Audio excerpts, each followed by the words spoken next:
Hey friends, so the Chicago International Film Festival has been running here in Chicago, and we've been lucky enough to get press passes to attend screenings and red carpets, and just watch movies, which is kind of awesome. So what I'm going to do today is just give you a small recap of some of the stuff that I've seen, some of the people that I've talked to, and yeah, I'm going to just share with you. One of the main things that I've been watching is a lot of documentaries. Documentaries are kind of I really love watching them. I don't talk about them as much, but I love the fact that they're obviously real life stories, but you get to see, what one person or a group of people have done that have changed, the world, their community, their environment. And the great thing about them is that, you're able to see that everyday people have made some sort of difference. And then you yourself can probably do that. So in this course of the Chicago International Film Festival, I've watched about four documentaries so far. Um, all of these, I'll have reviews on them on our site. A lot of them, we have to hold on to our reviews till we get closer to the release date of the movie. But I'll just give you a quick summary of what I saw and what I thought of them. One of them that I saw was Alice, and Alice was about 10 girls from a home in Bogota, Colombia, and they were asked to imagine a girl that lived there named Alice. And as they talked about this girl and, her characteristics and how she looked, little by little, the girls are telling their own personal stories through Alice, which is kind of fascinating in a way of, sharing yourself, but not sharing yourself. But yeah, I recommend that one. I think the full review of that is on our site, so you can read that one. Another one that I saw was King of Kings, Jason Edward Jones, which is the world premiere of that. It was happening here. Edward Jones is a Chicagoan that I did not know anything about, and him and his brothers were known as the Policy Kings. They started um, policy here in Chicago, which is pretty much known as the numbers, which pretty much became the basis for the lotto that we have here in Chicago. And then, yeah, so his story is fascinating. That review is also up on our website. And I highly recommend if you're able to see that movie, watch it, especially if you live in Chicago and have never heard of this man or have heard of him but not know his whole story. I would say definitely look for that documentary and watch it. Uh, um, the few of the documentaries that I'd say, I wouldn't say they are all from Chicago. They're all Chicago based. The next one I saw was Big Payback, which is about the reparations program in Evanston. Uh, that one is fascinating because the whole process of getting that bill passed, what it means for the people of Evanston, and then the dilemma that they came up with or they came into was, how are they going to give that money out? Who's going to use it? Who's going to get it? Who qualifies for it? And then all the problems that came from that. So that one again is another great one to watch, especially like I said, if you live here in Illinois, and if you know this story because it was always on the news when this whole thing was going on. So I definitely recommend that one. Another one that I saw was Art and Pep, which is about a gay bar known as Sidetracks here in Chicago in Boys Town. I've passed by this bar so many times driving around, Wrigleyville and Boys Town, and I never knew the history of it and everything that Art and Pep did for the community. And again, another great one. But the review will be up as soon as we can put that one up for you. And then the last one I saw was No Ordinary Campaign, which is about Brian Wallach, who suffers from ALS, and everything that him and his wife did to raise money to get more research for ALS and the breakthroughs that they've gone through. Again, the documentaries are amazing to watch just because, real life stories, real people, and they're showing you what they can do, what they've done, and what you can accomplish too. You don't have to be a celebrity or a movie star to make things happen in your world. But yeah, these were pretty great. The three movies that I did see was Leonor Will Never Die, which was a fascinating movie from the Philippines. It's classified as a horror movie, but it's more of a comedy. and it's about a screenwriter who is basically struggling, living in her and her son are, can't pay bills. She's not, writing anymore. Well, she is writing, but she's not, getting paid anymore. And then through a freak accident by getting hit in the head with the television, she ends up going into one of her movies. And as she's in the movie, she's writing it. So it's kind of great. So like if you're a screenwriter, it's kind of cool to watch because she's narrating the scenes as if it's a script written and you watch it. And it's a lot of fun. It's a lot of fun, and the ending is just I say it's beautiful. It's a feel good movie, and I really recommend that one.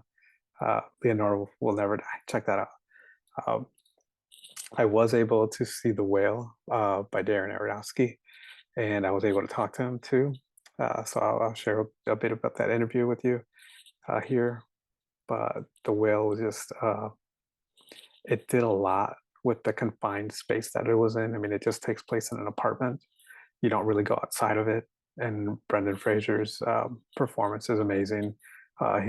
He deserves all the accolades that he's been getting.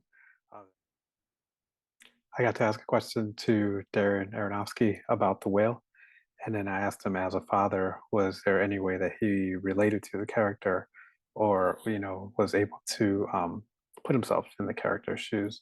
And I'll let you hear what he had to say about that. That's great. I love it. Look at this, the world's smallest mic.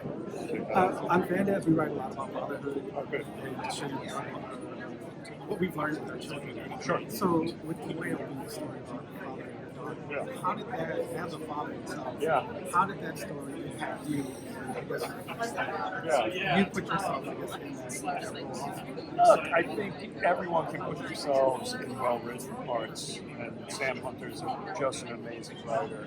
And is so deeply connected with these characters. But to be honest, they're not at all like me. But they're incredibly human and well drawn, and that's a great journey to take through characters that don't seem like you, but ultimately are just as human and just like you in every possible way. Thank you very much. Another of the directors slash actors slash writers that I got to talk to was McRae, and he was there to promote or for the screening of A Lot of Nothing. And A Lot of Nothing is basically kind of like a satire. It's imagine you see a video of someone doing something horrible,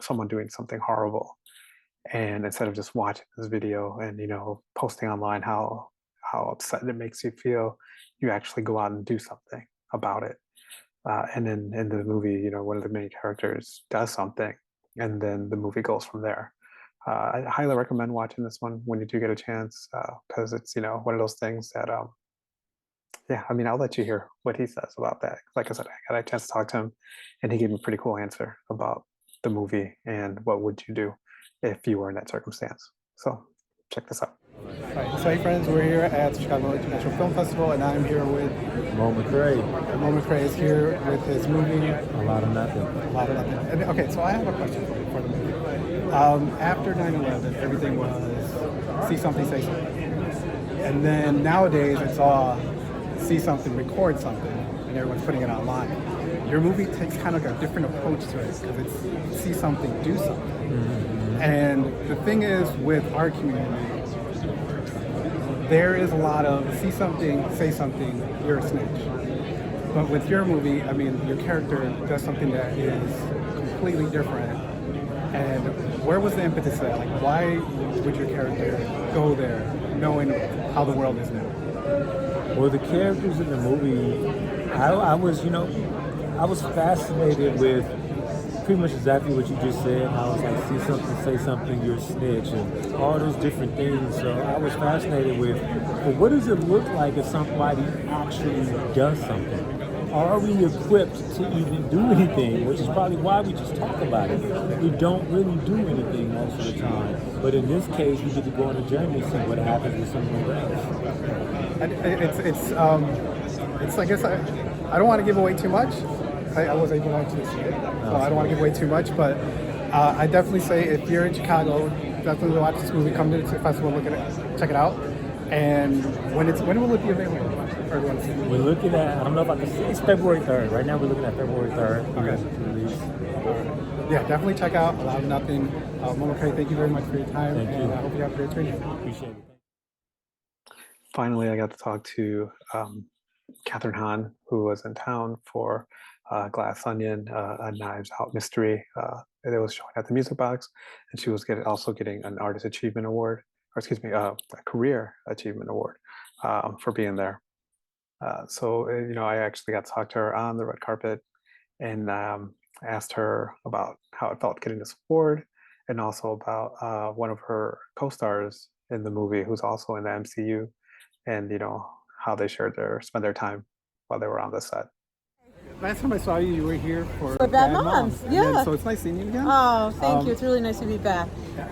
How did you feel when you got the notification that you were getting an award today? Very overwhelmed and very moved and humbled because I love this city so much. I feel like this is, I love it so much. This is like where I kind of started, really. And the fact that it's for this movie, which is, I'm so proud to be a part of. It's such an amazing ensemble. It's just, all of it is very overwhelming. Yeah. Speaking of the ensemble, you have a member on here that's also part of the MCU. Was he trying to get like any secrets from you on the set, or were you guys like comparing like Who are you talking about? Batista? Batiste? Yeah.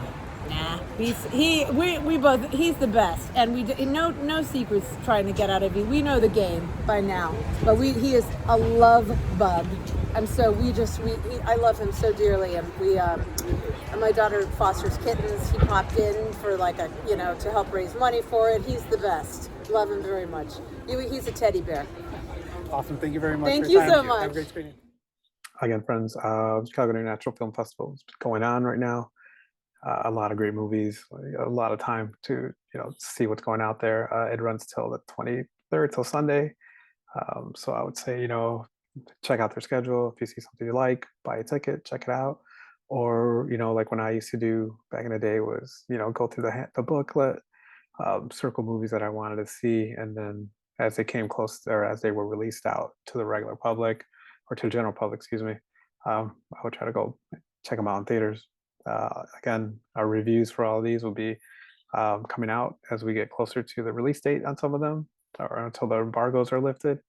But in the meantime, thank you for watching this video. As always, subscribe, share our videos with your friends. Hit the notification bell so you can be noticed whenever we post something up. And if there was something on here that you liked or want to leave a comment on, definitely do that. And again, it's a great experience. I'm glad that we got to do this, and I hope we get to do this again next year. So thanks for watching.